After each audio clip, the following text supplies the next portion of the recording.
જર જમીનને જોરું તે કજિયાના છોરું તે કહેવત પ્રમાણે સુરતમાં પણ જમીન વિવાદ મામલે પોલીસની હાજરીમાં મારામારી થયાની વાત સામે આવી હતી. સુરતના ઉત્તરાયણ ખાતે આવેલા ખોડિયારનગરમાં જમીનનો મામલો સામે આવ્યો હતો.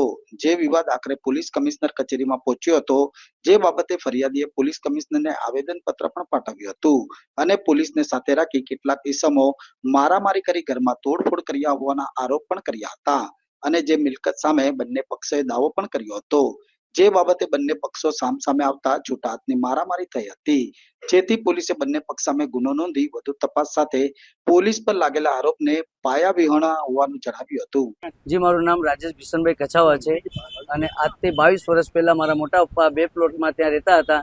તેમાંથી એક પ્લોટ મારા મોટા પપ્પા એક્સપાયર થઈ ગયા, મારા મોટા મમ્મી એક્સપાયર થઈ ગયા અને એમના દીકરાએ એક પ્લોટ વેચી કાઢ્યો. એક પ્લોટ ખોડિયારનગર સોસાયટીમાં 47 નંબરમાં છે, જેમાં મારા ભાભીએ ત્યાં એક રૂમ બનાવી હતી. એ રૂમમાં દિલીપ ચાવડા તથા મોહન ચાવડાના છોકરા અર્જુન ચાવડા, જુમાબેન, પછી એમના ભાઈના છોકરા જગદીશભાઈ ચાવડાના છોકરા જયસિંહ ચાવડા અને અજય ચાવડા, તેમને એમના વાઇફ સુપાબેન અને મોહનભાઈની છોકરી ગોકુલબેન, એ બધા આવી તોડફોડ કરી અને મારા ભાભીને મારી.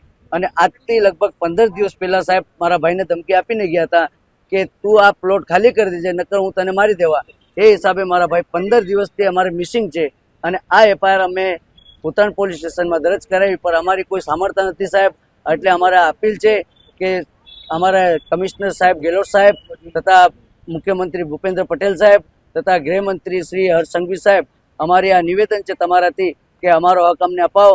અને અમારા ભાઈ આજે આજથી 15-20 દિવસ થઈ ગયા છે મિસિંગ છે, તો એમની સાહેબ સાર સંભાળ કરી અને અમને શોધી અને અમારું હક અમને પૂર્ણ કરો સાહેબ.